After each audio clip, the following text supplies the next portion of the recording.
Just moments ago here in the Capitol, Senate Majority Leader Mitch McConnell was asked about a new expose that ran in 60 Minutes and in the Washington Post about a scandal that involves drug industry lobbying to push back against the DEA in order to kind of push pills on opioid addicts across the country. McConnell was asked by a reporter, what are you going to do now that there's been this expose and there's been all this attention on this issue? Are you going to revisit? Are you going to repeal this law? Are you going to reform this law?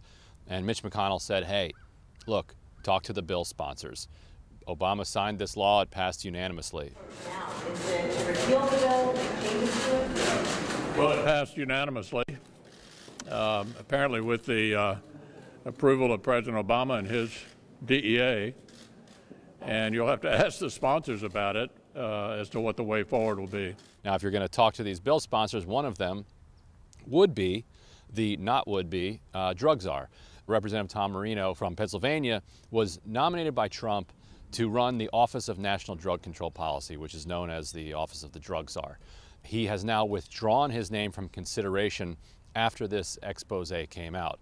And so the question here is, was he too embarrassed to take the job? Did he just resign as a matter of honor? Or did Trump force him to resign?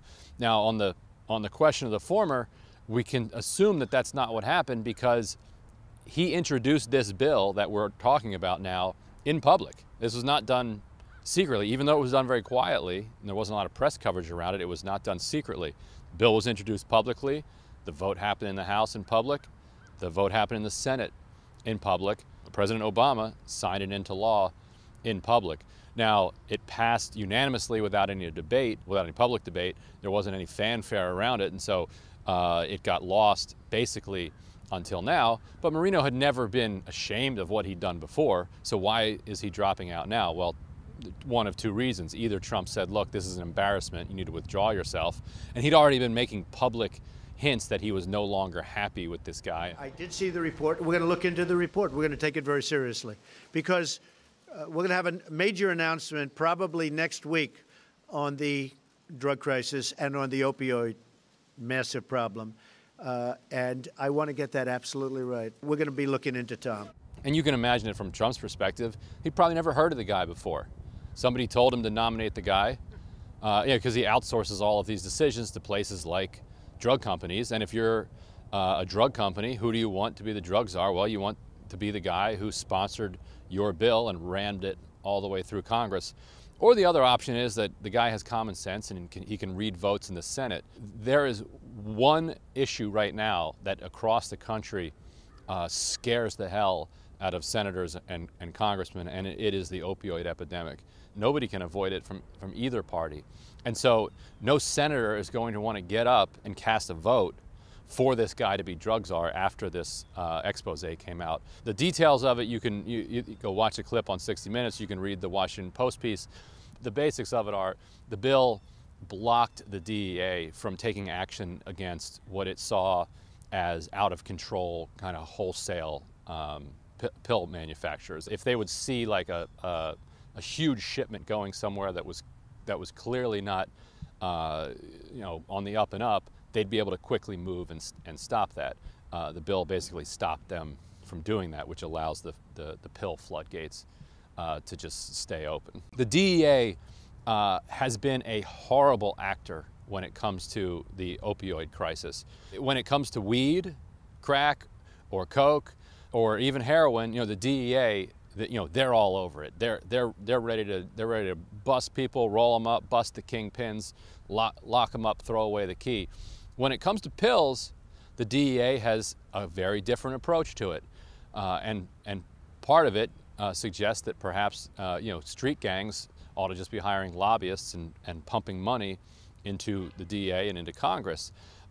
Throughout the 1990s and the 2000s, as the prescription of opioid medications was booming year after year after year, to the point where there were several prescriptions for every American person across the country, the DEA did nothing and simply kept lifting a cap. The DEA has a cap on how many opioids basically can be prescribed across the country, and drug makers kept bumping up against that cap. So every year the DEA would say, all right, well, let's lift the cap even higher. And maybe there is some benefit to that action. Who knows? But it is the only situation where the DEA was taking a liberal approach to drug supply. Everywhere else, they're cracking down. It's only when it comes to these, horrendously addictive pills that are being pushed by big pharma do they decide that they're going to actually maybe take a more humane approach to drug policy. The result, however, has been anything but humane.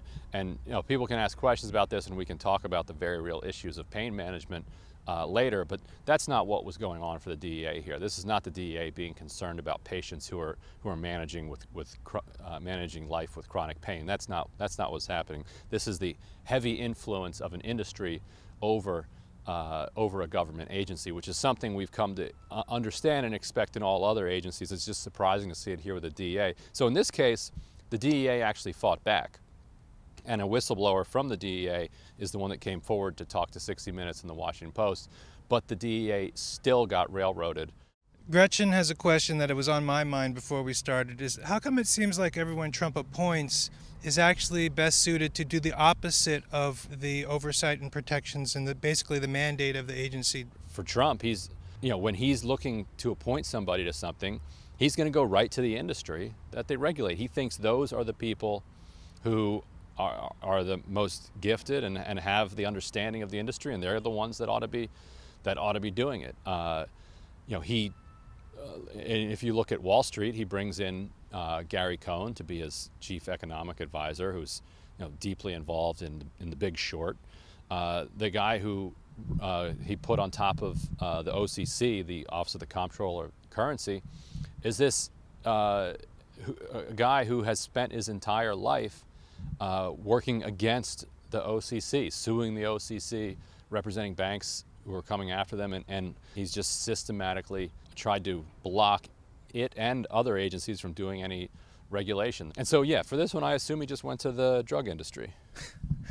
Or not necessarily him, but the people that he tasks with doing these more minor appointments, because he's not going to be bothered with this. Administration officials? Drug czar. You think Trump cares? Okay. So Rivers had a kind of poignant question. She said,